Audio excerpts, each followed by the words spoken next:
Assalamualaikum warahmatullahi wabarakatuh. Perkenalkan, nama saya Andika Eka dari kelas 11 IPA 3 SMA Negeri 7 Cirebon. Saya akan menjelaskan dakwah singkat tentang bolehkah kita membuka aib. Assalamualaikum warahmatullahi wabarakatuh. Alhamdulillahirabbil alamin wassalatu wassalamu ala asyrafil anbiya'i wal mursalin Sayyidina wa maulana Muhammadin wa ala alihi wa sahbihi ajma'in. Amma ba'du. Salawat dan salam tidak lupa kita kirimkan kepada junjungan kita Nabi Allah Muhammad sallallahu alaihi wasallam yang telah mengantarkan umat manusia dari peradaban hidup yang jahiliyah menuju pada peradaban hidup yang modern, yang penuh dengan kemajuan ilmu pengetahuan dan teknologi seperti yang kita rasakan pada saat ini. Semoga kita semua termasuk hambanya yang taat, yang berhak mendapatkan syafaatnya di hari akhir kelak. Pada kesempatan ini, saya akan menyampaikan dakwah singkat yang berjudul Bolehkah Kita Membuka Aib? Dalam kitab Ad-Dur Al-Mukhtar, Al-Hasfaqi menyampaikan bahwa sebagian ulama mazhab Hanafi menjelaskan aib dengan pengertian suatu bagian yang tidak ada dari asal penciptanya dan hal itu dianggap sebagai bentuk kekurangan.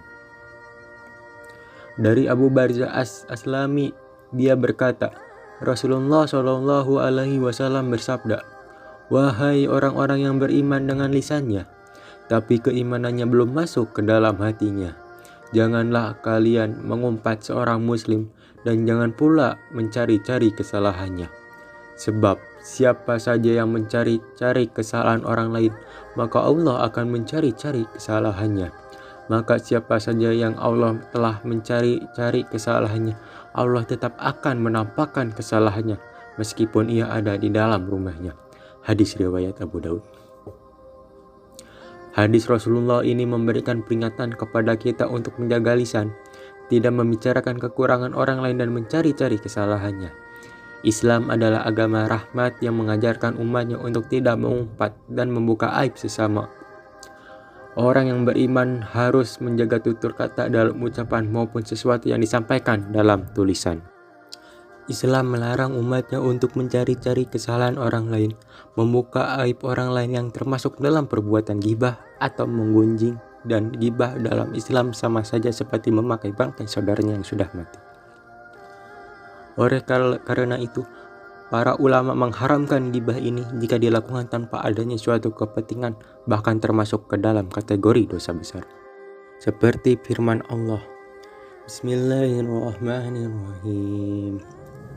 Ya ayyuhalladzina amanu tanibu katsiran minadh-dhanni inna ba'dadh-dhanni ism wa la tajassasu wa la ya'tab ba'dukum ba'dha ayyuhibbu ahadukum an ya'kula lahma akhihi maitan faqarihtumuh wattaqullah Innallaha tawwabur rahim.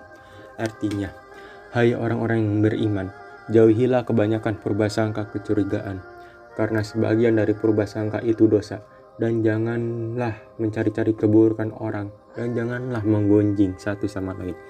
Adakah seorang di antara kamu yang suka memakan daging saudaranya yang sudah mati? Maka tentulah kamu merasa jijik kepadanya. Dan bertakwalah kepada Allah Subhanahu wa Ta'ala. Sesungguhnya Allah Subhanahu wa Ta'ala Maha Penerima Taubat lagi Maha Penyayang. Quran Surat Al-Hujurat ayat 12. Jadi, bolehkah kita membuka aib? Boleh, karena ada aib yang diperbolehkan untuk dibicarakan dan diberitahukan kepada orang lain jika hal itu diperlukan. Misalnya, seorang membuka aib orang lain karena dirinya adalah seorang saksi pelaku kejahatan, maka orang yang menjadi saksi tersebut boleh membuka aib si pelaku kejahatan di muka umum. Atau seorang korban yang mengatakan aib seseorang kepada orang lain sebagai bentuk meminta perlindungan. Dan seorang istri boleh membuka aib suaminya apabila sang suami tidak menunaikan kewajibannya dan tidak memenuhi hak istri serta melakukan tindak kekerasan. maka sang istri diperbolehkan membuka aib sang suami untuk mendapatkan hak dan perlindungan.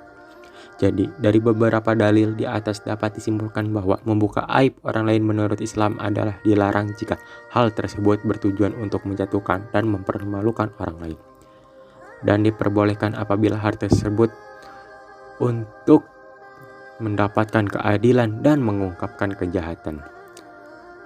Yang perlu diingat agar kita tidak membicarakan aib orang lain adalah mungkin saja ini ujian yang Allah Subhanahu wa Ta'ala berikan kepada orang itu, sehingga Allah Subhanahu wa Ta'ala tampakkan kesalahan dan aib orang tersebut agar bisa menjadi contoh juga bagi kita sebagai harapan kita dapat mengambil pelajaran dari apa yang tampak dari aib itu. Semoga kita tidak termasuk orang-orang yang rela membuka aib sendiri untuk keperluan konten, padahal Allah telah merahasiakannya. Sekian dakwah singkat dari saya, kurang lebihnya mohon maaf. Billahi taufik wal hidayah. Wassalamualaikum warahmatullahi wabarakatuh.